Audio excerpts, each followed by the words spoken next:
Alors, dans cet atelier, on va parler d'un truc qu'on voit pas souvent dans des formations sur la productivité. On va parler un peu philosophie et philosophie du stoïcisme. Tout le monde sait ce que c'est le stoïcisme? Vous avez déjà entendu parler? Non? Pas trop? Si, ouais. C'est un petit peu, ceux qui me connaissent savent que je suis pas trop du genre ésotérique, etc. Mais ça, c'est un truc que j'aime beaucoup parce que c'est une philosophie de vie et quelque part, ça se rapproche même à une certaine religion, mais très empreinte de pragmatisme. La philosophie du stoïcisme, c'est quelque chose qui est pas récent. Ça date de la Grèce antique du 3e siècle avant Jésus-Christ. Les plus connus, les gens qui ont fondé cette philosophie. Tiens, c'est quoi ça? Ah. Ça apparaît le trait aussi sur, chez vous là? Que j'ai le trait rouge? Oui, il y a un trait rouge. Ah, ça c'est bizarre. Mhm, c'est original. Pourquoi il y a ça? Alors, je vais juste départager l'écran et le remettre. Hop, désolé. Pourquoi ça fait ça? Euh, ok, donc je disais que les plus célèbres, les gens qui ont lancé un peu ce mouvement, c'est Sénèque, Épictète et Marc Aurèle. Euh, ça devrait vous parler peut-être un peu plus, à faire appel à vos cours de latin ou vos cours à l'école d'histoire. Donc, Sénèque, philosophe, Épictète qui était un esclave, et Marc Aurèle qui était pas du tout un esclave pour le coup, qui était plutôt empereur romain et qui a fait du stoïcisme la religion d'État, en quelque sorte, à l'heure du christianisme, de l'Empire romain. Donc des personnes qui n'ont rien à voir les unes avec les autres, mais qui se regroupent autour d'une philosophie commune qui a beaucoup de sens aujourd'hui en 2021, au moment où on enregistre cet atelier. On va en parler surtout à la fin, mais voilà. Euh, on parle de stoïcisme contemporain aussi, à travers des auteurs, plus des auteurs pour le coup, qui ont poussé la recherche autour de cette philosophie-là, notamment J.K. Rowling qui écrit Harry Potter, Tim Ferriss qui écrit La semaine de 4 heures, ou Nelson Mandela. Il y en a pas mal qui se revendiquent aussi comme étant de la philosophie stoïque. Donc, le stoïcisme, qu'est-ce que c'est? C'est une philosophie de l'éthique personnelle qui consiste à ne pas se laisser contrôler par ses émotions et faire preuve de pragmatisme. Euh, D'où l'intérêt d'en parler dans cette masterclass, dans ce programme sur la productivité, puisque là, on va parler de comment on gère ses émotions, comment on gère ses émotions positives comme négatives, dans le but d'avancer sur ses projets, dans le but de faire avancer son plan de 90 jours. Donc, la philosophie du stoïcisme, c'est quelque part, c'est une quête du bonheur, comme beaucoup de choses au final dans la vie, à travers la vertu, à travers le fait de faire le bien. Et tout en gardant en tête qu'il y a une certaine logique du bien et du mal. Donc, c'est-à-dire que la vie n'est ni bonne ni mauvaise, mais seulement un endroit pour le bien et le mal. On va en parler, c'est un peu comme dire que euh, la façon dont vous allez réagir à un événement, et c'est comme ça qu'on peut aussi résumer le stoïcisme, dépend de vous et du choix que vous faites de réagir à un événement. C'est-à-dire que vous allez réagir en bien ou en mal. C'est pas quelque chose qui vient de l'extérieur. Ça semble encore un peu flou, mais on va développer ça tout au long du cours. Euh, il y a une lecture que je vous conseille, c'est ce bouquin, L'ego et l'ennemi, Ego is the Enemy, si vous voulez lire en anglais, de Ryan Holiday. J'ai mis la référence dans la fiche. Hop, hop, il y a des gens qui n'étaient pas encore rentrés. Donc, ce bouquin-là que je vous conseille, qui parle de justement ce que c'est l'ego, ce que c'est et en quoi c'est pas forcément la meilleure chose pour avancer. Ou du moins, il apprend ce bouquin à l'utiliser pour avancer dans son plan de 90 jours, mais dans sa vie en général. Et la phrase résumée de ce bouquin, c'est que vous êtes votre pire ennemi. Et ça, vous allez le voir, enfin, vous l'avez déjà vu, je pense, dans votre vie. Euh, Bien souvent, la personne qui sabote un peu votre travail le plus, c'est vous, en fait. Quand vous avancez pas, quand vous n'avez pas forcément confiance en vous, ou parfois une extrême confiance en vous, voilà. En général, c'est ça le problème. Cet ego qui est un peu le problème. Le stoïcisme, c'est la recherche du bonheur individuel. même s'il y a cette logique de vouloir faire le bien, de faire les choses correctement, c'est-à-dire sans faire du mal aux autres, sans écraser les autres, il y a quand même une recherche de bonheur individuel. Et c'est quelque part, c'est ça aussi qui pose problème aux détracteurs du stoïcisme, parce que c'est pas vraiment une religion au sens propre, mais c'est quand même une philosophie de vie qui est quasi religieuse pour les gens qui le pratiquent. Et il y a eu beaucoup d'ennemis à cette philosophie, on va en parler après. Et un des trucs qui revient le plus, c'est que c'est quelque chose qui est individuel. Pourtant, qui explique que l'ego est l'ennemi. Un élément clé de ce qui touche à l'ego, justement, c'est l'inverse de l'ego. L'inverse de l'égoïsme, c'est l'humilité. C'est le fait de savoir qu'on ne sait pas. Et il y a une phrase d'Épictète, donc l'esclave dont je parlais tout à l'heure, qui est très forte, c'est « on ne peut pas apprendre ce qu'on croit déjà connaître ». Et ça marche pour tout et à chaque étape de la vie. Quand vous vous lancez dans un nouveau projet, quand vous vous formez dans une nouvelle compétence que vous ne maîtrisez pas complètement, ou même si vous la maîtrisez déjà, le fait de se former, c'est que vous avez encore quelque chose à apprendre. Même de quelqu'un qui est en dessous de vous en termes de résultats ou en termes de parcours de vie, on ne peut pas apprendre ce qu'on croit déjà connaître.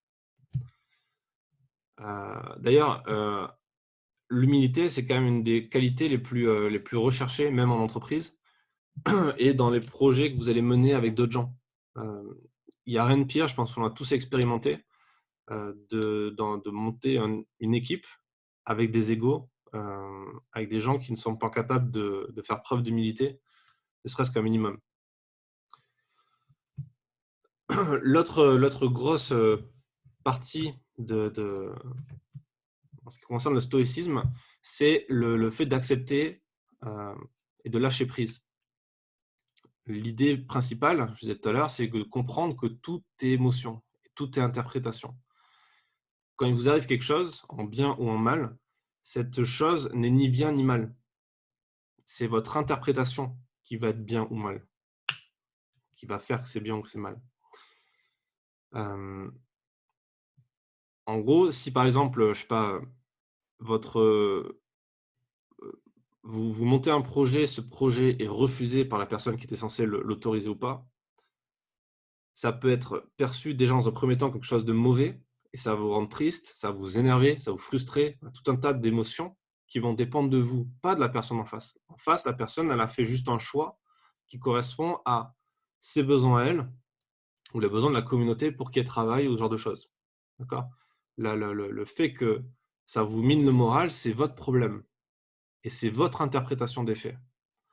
Une autre interprétation des faits qui est toujours en votre contrôle pourrait être de dire « Ok, je n'aurais pas perdu de temps avec ces personnes ou avec ce projet. » Et ça devient quelque chose de positif. Parce que là, ça devient un gain de temps. D'où ce que les stoïques appellent la dichotomie du contrôle, qui est le fait de savoir à quel moment on est face à un événement maîtrisable ou un événement qui ne l'est pas. Sachant qu'en général, les événements ne sont pas maîtrisables. C'est votre réaction à ces événements qui l'est.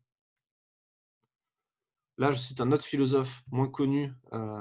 Si je dis ça, il va plus se sentir. Jean Raff, vous connaissez certains dans DR et ailleurs, qui s'amuse à dire à chaque fois au début de chaque reportage, si jamais un jour vous avez l'honneur d'être en reportage avec lui, il commencera toujours la journée en disant « il n'y a aucune raison que ça se passe bien ».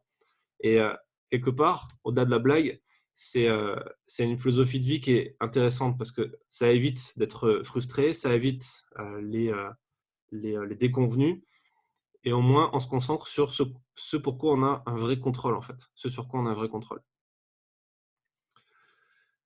Quand on va encore plus loin, là je vous conseille la lecture, c'est un peu atelier lecture, de Penser pour moi-même, putain ça marche pas avec la webcam, Penser pour moi-même de Marc Aurèle, qui est un petit peu le journal intime de Marc Aurèle, donc empereur romain, qui tous les jours en fait prenait note. Il suivait le plan de 90 jours avant l'heure, c'était un précurseur, et tous les jours il prenait des notes, il expliquait, il disait ce qu'il ressentait, il écrit ce qu'il ressent et il tire des leçons de chacune de ses relations, chacun de ses actes, chacune de ses réactions aux événements. Et il y a un truc qui revient beaucoup dans son bouquin et dans la philosophie stoïque en général, c'est que l'obstacle, souvent, est plus important que le chemin. Il y a un bouquin qui s'appelle L'obstacle et le chemin.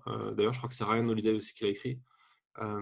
C'est le fait qu'on utilise un obstacle, on utilise une difficulté pour avancer. C'est ça qui fait avancer. Le chemin, le voyage est plus intéressant que la destination. Ça, c'est un truc qu'on revoit souvent aussi en développement personnel. Et c'est clairement ça qui fait avancer. Là, par exemple, sur la question du plan de 90 jours, si on note toutes les semaines le bilan de la semaine et les objectifs de la semaine d'après, c'est justement pour qu'il y ait cette logique de progression. C'est pour justement identifier les points bloquants. Et une fois qu'on les a surmontés, avec plus ou moins de rapidité ou plus ou moins de succès, on fait le pas qui arrive après. On monte la marche qui nous amène vers l'objectif. Donc l'obstacle, c'est une forme d'apprentissage. D'ailleurs, quand on regarde dans l'éducation, même l'éducation nationale le comprend bien, quand on veut apprendre les maths à un enfant, on parle de problèmes, on parle de problématiques. Alors ça ne plaira pas à ceux qui sont encore plus portés sur le dev perso et le fait qu'il faut être dans l'optimisme, etc. Mais en tout cas, c'est un super moyen d'apprentissage. On le retrouve aussi dans le storytelling. On a déjà parlé dans un atelier sur le storytelling, pour ceux qui suivent les autres formations. Quand vous racontez une histoire, si vous racontez une histoire où il n'y a pas de problème, il n'y a pas de situation conflictuelle, il n'y a pas d'obstacle, en fait, c'est vite chiant. Imaginez Star Wars qui commence avec Dark Vador qui arrive dans un vaisseau spatial. Il se fait dégommer. Les gentils ont gagné. Voilà. Il n'y a plus d'histoire. C'est fini. Alors que les meilleurs films, les meilleures histoires, sont les histoires où il y a le plus de problématiques, le plus de conflits, des conflits de plus en plus complexes, ce qui fait que les gens ont envie de rester, les gens ont envie d'écouter. C'est ça qui fait que l'histoire est intéressante.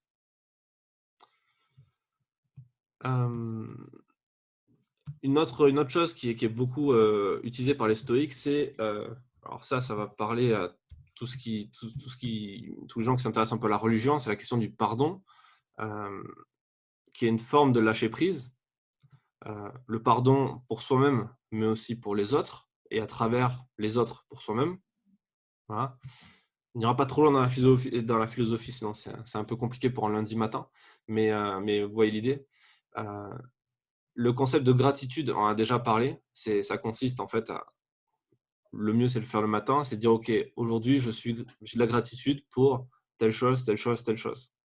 Si vous arrivez à trouver 2-3 choses tous les jours, ce qui n'est pas compliqué à faire au final, ça demande 2-3 minutes de réflexion, vous allez voir que vous allez plus facilement lâcher prise quand vous allez être face à une situation compliquée ou pénible. Un autre concept de la philosophie stoïque, c'est en latin memento mori. Ça veut dire souviens-toi que tu vas mourir.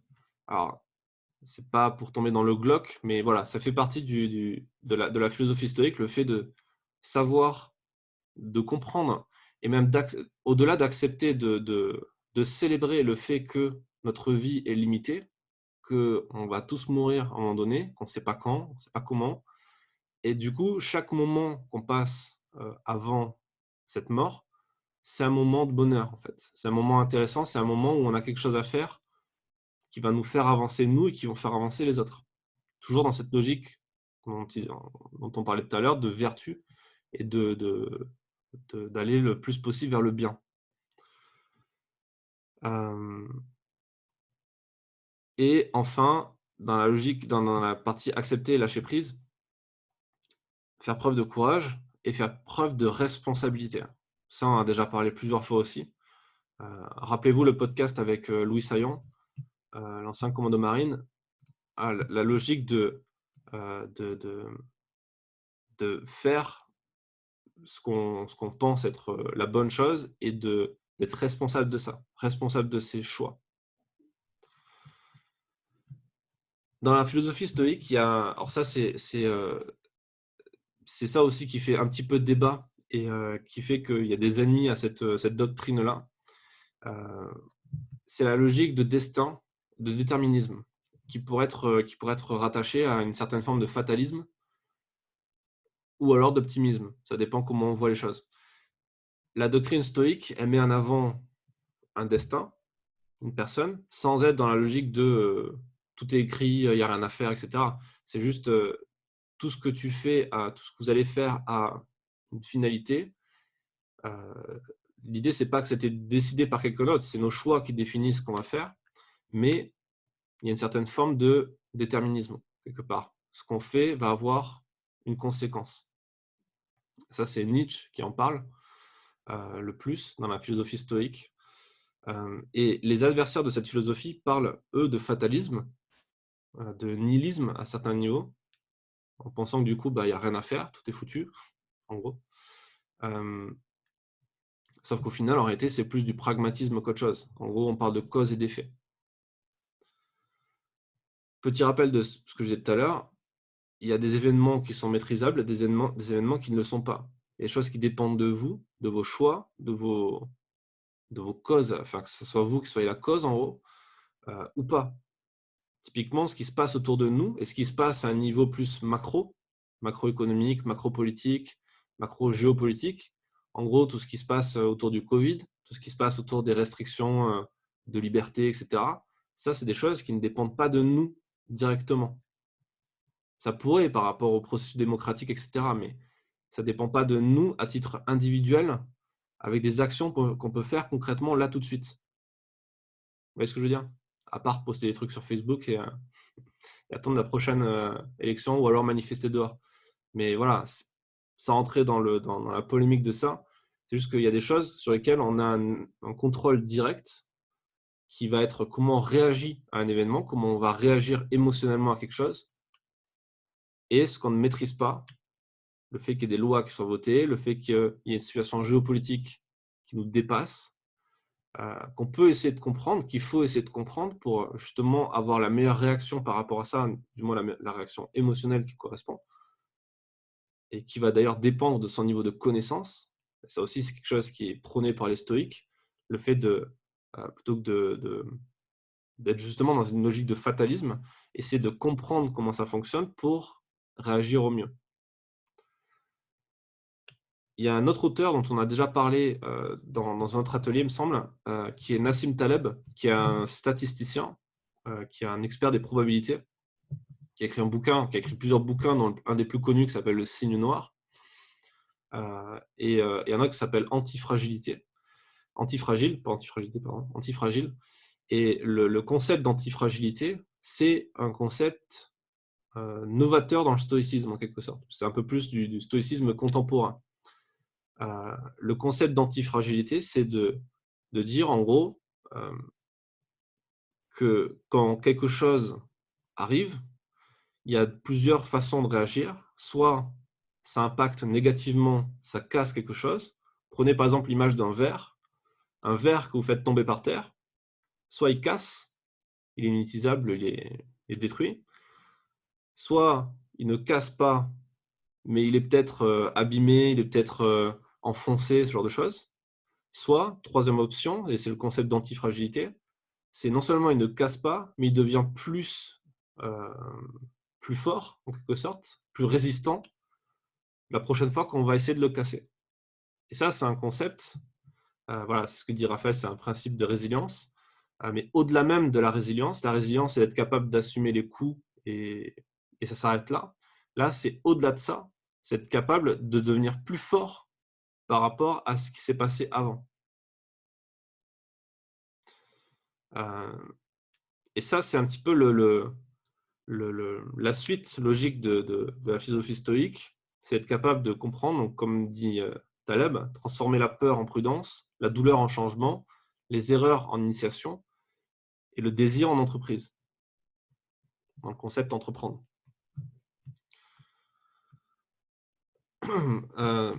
Donc, le bonheur ne vient pas de l'extérieur. Ça fait un peu, là, pour le coup, ça fait vraiment gourou ce matin. Ça fait prêche du lundi matin.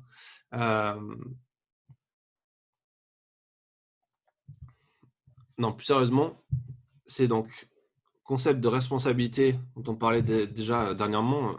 Pensez au bouquin de Jocko Willink, Responsabilité absolue. Raphaël, justement en train de chercher le lien. Voilà, Jocko Willink qui aurait pu être aussi stoïque pour le coup.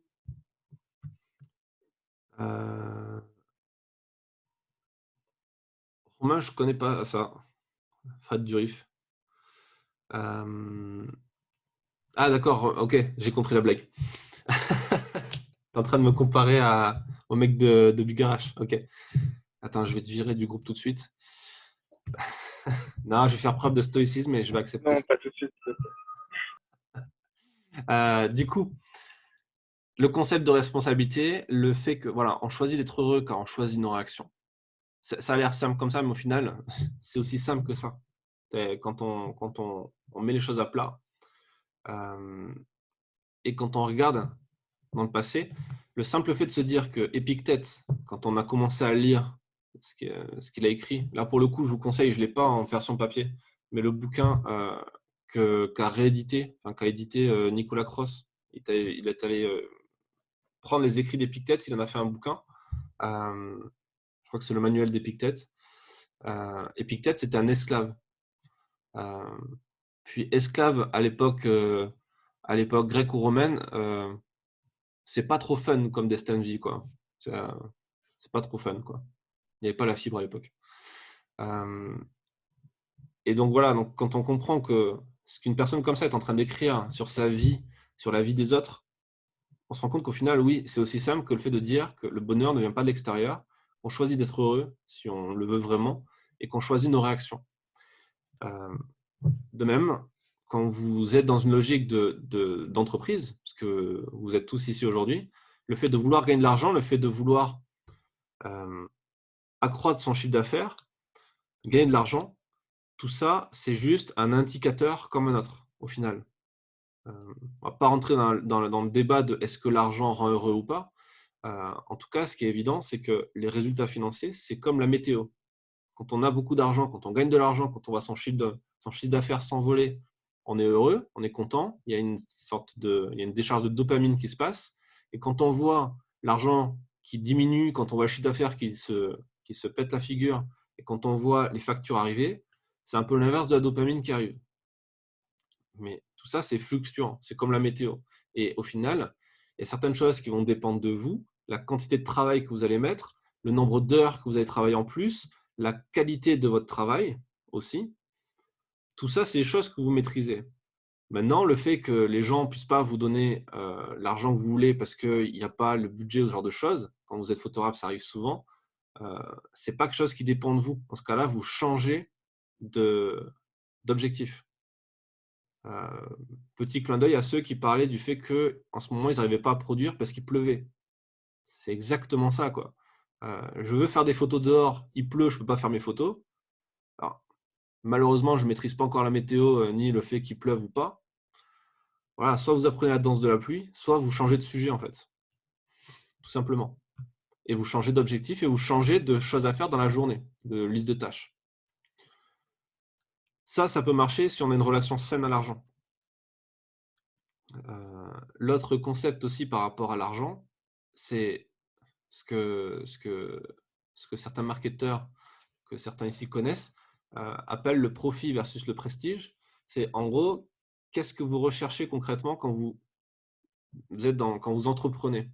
Est-ce que c'est le fait de gagner de l'argent concrètement quand vous proposez quelque chose à la vente, ou est-ce que c'est le côté prestigieux? Est-ce que c'est pour être connu, pour être reconnu, pour être apprécié? Ça aussi, c'est une vraie question à se poser. Quand vous montez un projet, quand vous voulez faire, par exemple, un bouquin, une expo, l'expo, ça marche très bien pour ce cas de figure.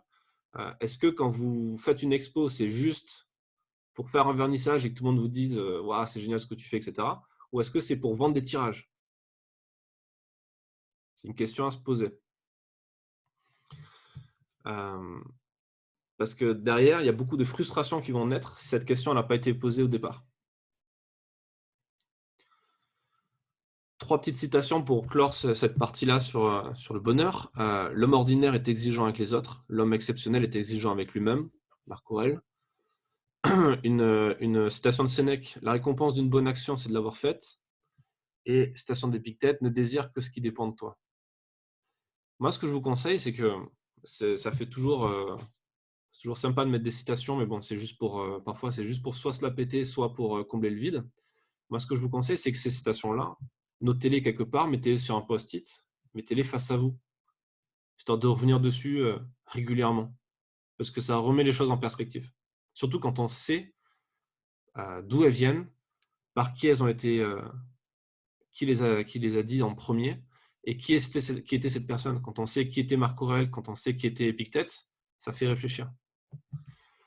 Donc l'intérêt du stoïcisme en 2021, pourquoi on fait ce petit cours de philosophie ce matin, c'est que ça répond en fait à une problématique que vous traversez tous, qu'on traverse tous, je me mets dedans, c'est que l'information va de plus en plus vite, avec les réseaux sociaux, avec Internet, etc. C'est plus un scoop, c'est établi. Ça va aller de plus en plus vite. On fait face de plus en plus aussi à... Enfin, on est dans une société de l'émotion. On le voit avec le Covid, on le voit avec le pass sanitaire, tous ces trucs. On réagit plus rapidement qu'une information arrive à nous, au final. Parce qu'au final, quand on regarde, si vous informez que sur Facebook, Instagram, etc., vous n'êtes plus informé par des journalistes, vous êtes informé par des posts créés par d'autres personnes comme vous, qui vont juste réagir au post de quelqu'un d'autre, qui a réagi au post de quelqu'un d'autre, etc., etc. D'où l'importance de bien sélectionner ses sources, de faire le travail de journaliste, d'aller chercher les informations au bon endroit. Et ça, il n'y a pas besoin d'être journaliste pour savoir le faire. Et il n'y a pas besoin de vouloir être journaliste pour le faire. C'est juste histoire d'être plus serein et de comprendre ce qui se passe autour de nous. C'est de prendre cette compétence de journaliste et l'appliquer à sa vie personnelle, même si on n'est pas journaliste, d'aller chercher les informations au bon endroit, de ne pas aller là où il y a de l'émotion. Bien souvent, d'ailleurs, parce qu'il n'y a pas de faits, où il n'y a pas d'éléments d'information crédibles ou réels, et être très méfiant parce qu'au final, surtout sur cette question de la crise Covid et sanitaire, tout ça, c'est extrêmement instrumentalisé par les politiques, par les sociétés, par le gouvernement, même par certains médias, parce qu'il ne faut pas oublier que les médias sont possédés la plupart par des banques ou par des grosses boîtes qui ont des intérêts économiques en premier et autres que informer les gens. Voilà, il faut juste le comprendre. Maintenant, il faut faire la différence entre ce qu'est un journaliste et ce qu'est un média. Mais comprendre que voilà, c'est une philosophie qui nous aide pour comprendre tout ça. Comprendre aussi que les relations sociales sont flinguées par les réseaux sociaux. Ça aussi, c'est pas un scoop. Faire la part des choses entre écrire un message à quelqu'un sur Facebook ou Instagram et l'appeler pour lui parler. Ça aussi, ça dénoue pas mal de choses. L'autre élément aussi, c'est que l'image personnelle, l'image de soi, l'image des autres, elle est également biaisée, que ce soit sur Internet ou les réseaux sociaux. Les réseaux comme Instagram, s'ils fonctionnent bien, ou TikTok, etc., ça fonctionne, c'est parce que ça nous pousse à nous comparer tout le temps aux autres. Or, le stoïcisme, c'est l'exact inverse. C'est de ne plus se comparer aux autres, c'est de se concentrer sur son bonheur individuel, son bonheur personnel, dans un écosystème qui est viable pour tout le monde, parce qu'il y a une logique de vertu, mais dans cette logique d'avancer soi-même, en fait. L'autre élément qui peut être un peu perturbant aussi, c'est que l'entrepreneuriat, ça y est, c'est à la mode. Tout le monde a envie de se lancer comme entrepreneur. Tout le monde n'a pas les qualités requises pour ça, ou tout le monde n'a pas envie d'avoir les qualités requises pour ça, parce qu'ils ne se rendent pas tous compte de ce que ça implique en termes peut-être de sacrifice, en termes d'effort qui est différent de ce qu'on a vécu aujourd'hui ou ce pourquoi on est formé dans le contexte éducation nationale, etc. Mais voilà, c'est quelque chose qui est à la mode. D'où l'importance de revenir un peu aux bases, de revenir aux basiques, qui au final est le stoïcisme. Ça permet d'avancer dans cette recherche de contrôle sur sa vie et de ses émotions. Et ça permet de se former au quotidien et savoir que ça, c'est de plus en plus accessible. Aujourd'hui, on peut se former sur n'importe quoi. C'est d'ailleurs un peu la problématique, c'est que du coup, il y a un peu n'importe quoi en termes de formation. Mais en tout cas, le fait de revenir à la citation de tout à l'heure qui était on ne peut pas apprendre ce qu'on croit déjà connaître, ça fait déjà avancer pas mal de choses. Donc voilà pour pour ce petit cours sur le stoïcisme, qui, vous l'avez compris, n'est pas du fatalisme, mais plus du pragmatisme. Et voilà, ça peut aider dans certains moments où vous vous sentez un peu dépassé par les événements. Et en fait, juste le simple fait de cette expression, être dépassé par les événements, quelque part, c'est logique, parce qu'un événement nous dépassera toujours. On ne peut pas maîtriser un événement en soi. Même quelque chose que vous allez créer, que vous allez organiser vous-même, il n'y a aucune raison que ça se passe bien. Il y aura toujours un moment où ça peut déconner et ça ne dépendra pas forcément de vous. Voilà ce qu'il faut comprendre. Est-ce qu'il y a des questions? Oui, à quel moment décrocher d'un projet, justement? Tu parlais de changer.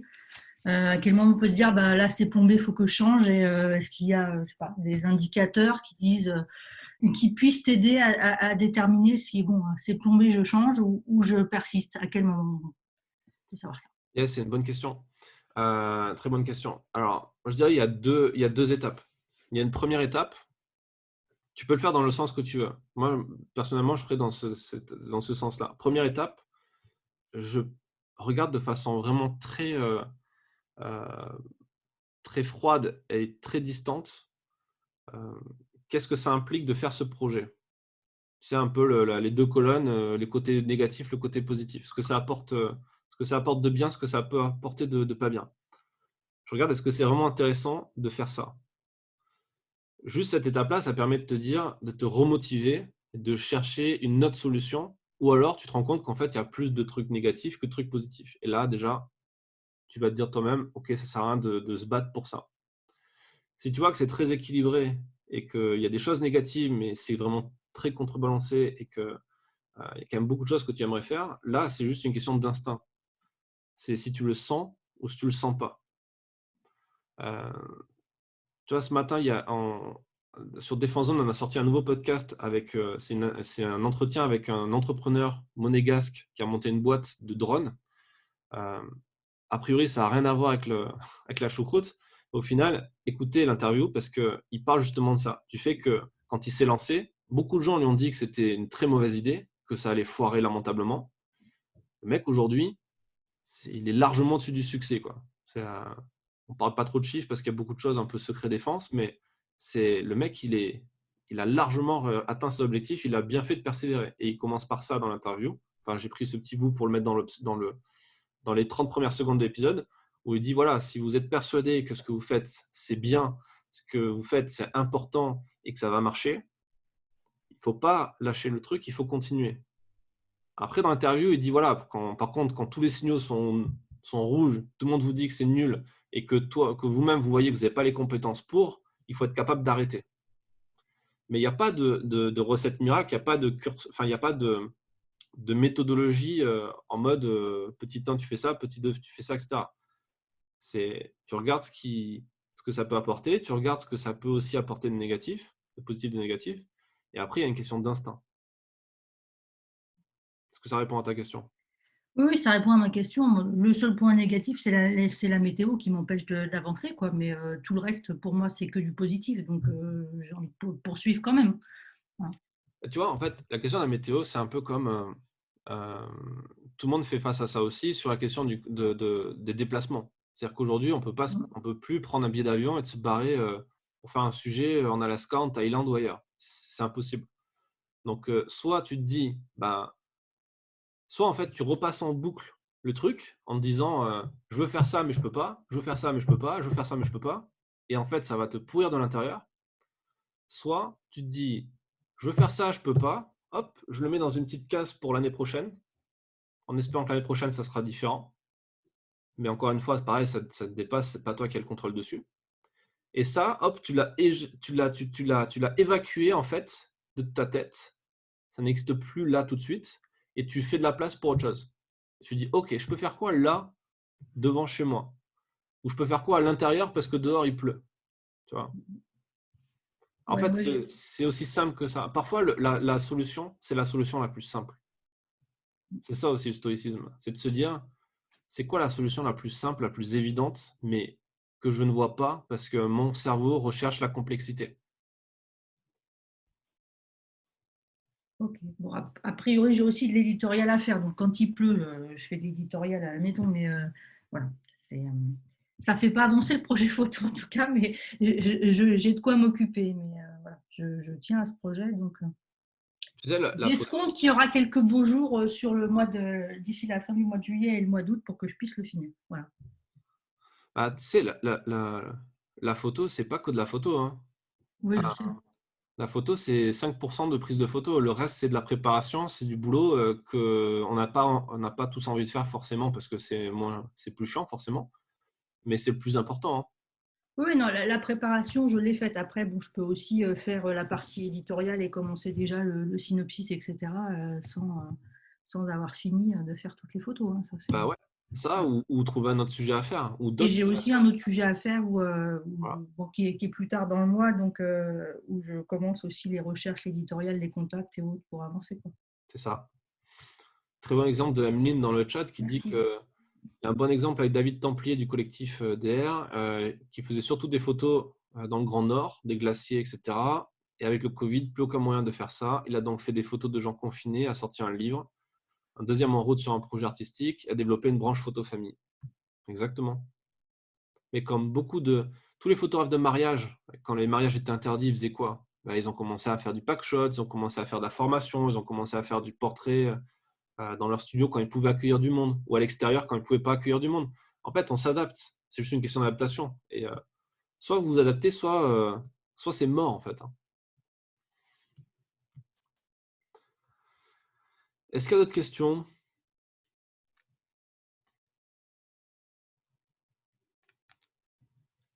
Romain qui demande dans le chat comment faire pour ne pas tomber dans la fatalité. J'adore ce courant de pensée depuis longtemps, mais ton avis m'intéresse concernant le côté persévérance. Pour les amateurs, Contrefeu de Bourdieu parle très bien et du fait d'utiliser les émotions des gens pour détourner et d'arrêter. Mais comme je disais tout à l'heure, en fait, le fatalisme, c'est aussi, ça peut très vite basculer sur l'optimisme et sur le pragmatisme. C'est juste être capable de se dire, OK, ce truc-là, c'est mort, on lâche l'affaire, ou alors on le met en stand-by. Mais mettre en stand-by, ça veut dire lâcher l'affaire là tout de suite. Donc c'est pareil.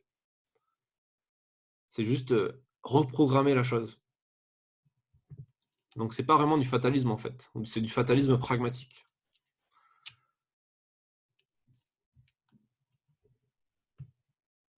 D'autres questions? N'hésitez pas, hein.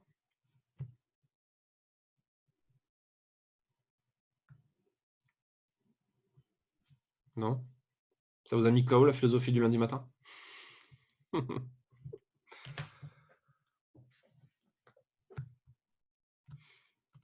Bon.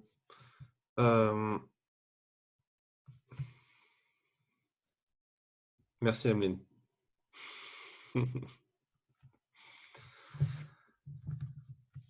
Pas d'autres questions? Tout roule? Ok. Continuez à avancer sur tout ça. N'oubliez pas à chaque fois le dimanche soir le bilan. Qu'est-ce que je voulais vous dire sur ça d'ailleurs? Non, après, non, on a fait un bon tour déjà. Semaine prochaine, donc on fera une session un peu questions-réponses. Donc, vous pouvez commencer à réfléchir à tout ça. Céline, un site pour avoir des PDF gratuits de bouquins. C'est du piratage, ça c'est pas bien. C'est pas dans la vertu, ça.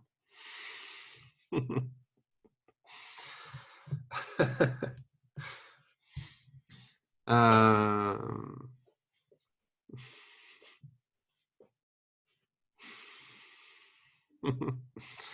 Très bon conseil, Raphaël.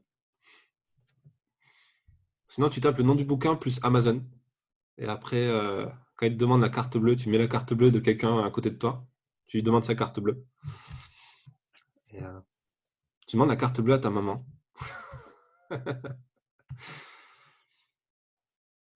Mais si Amazon, c'est génial. Jeff Bezos, c'est stoïque. D'ailleurs, le Marc Aurèle et Lettres à Lucilius de Sénèque, c'est gratuit, hein. En termes de droits d'auteur, les 60 ans après leur mort, on les a largement dépassés. Du coup, vous pouvez le trouver gratuitement en PDF sur Internet.